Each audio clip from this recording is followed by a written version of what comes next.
Mona had known about the ceremony of clay for as long as she could remember. She had watched it from the edges of the town square as a child, sitting among other girls with dusty feet and restless hands. She had seen how the women stood afterward, heads lifted, shoulders straight, no longer spoken to as children and no longer overlooked. The blessing changed how the town saw them and slowly how they saw themselves. Now it was her turn. She woke before the sun, her heart already racing. The house was quiet, the air still cool, carrying the faint smell of damp earth. Her mother was awake, sitting on a low stool near the doorway, watching the morning gather itself.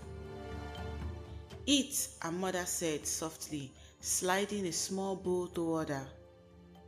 Mona forced herself to swallow, though her throat felt tight from nervousness and excitement. Outside, Zarama stirred. Women moved between compounds, whispering, calling to one another.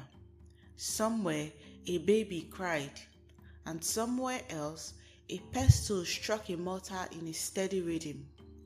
The town was waking, and with it, the weight of the day. Mona stepped outside and lifted the clay pot she had molded herself. It sat on the ground where it had dried for weeks, its surface smooth beneath her fingers. She remembered shaping it, pressing the clay carefully, turning it again and again, willing it to be strong. She had walked alone as custom demanded, no guiding hands and no corrections.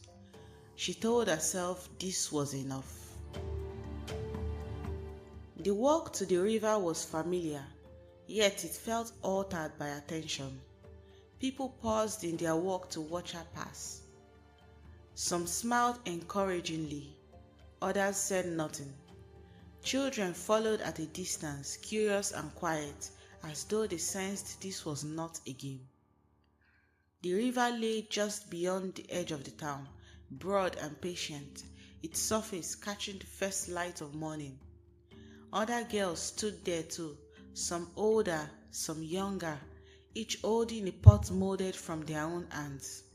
They nodded to one another, nervous solidarity passing between them. Mona took her place at the bank. She knelt carefully, feeling the damp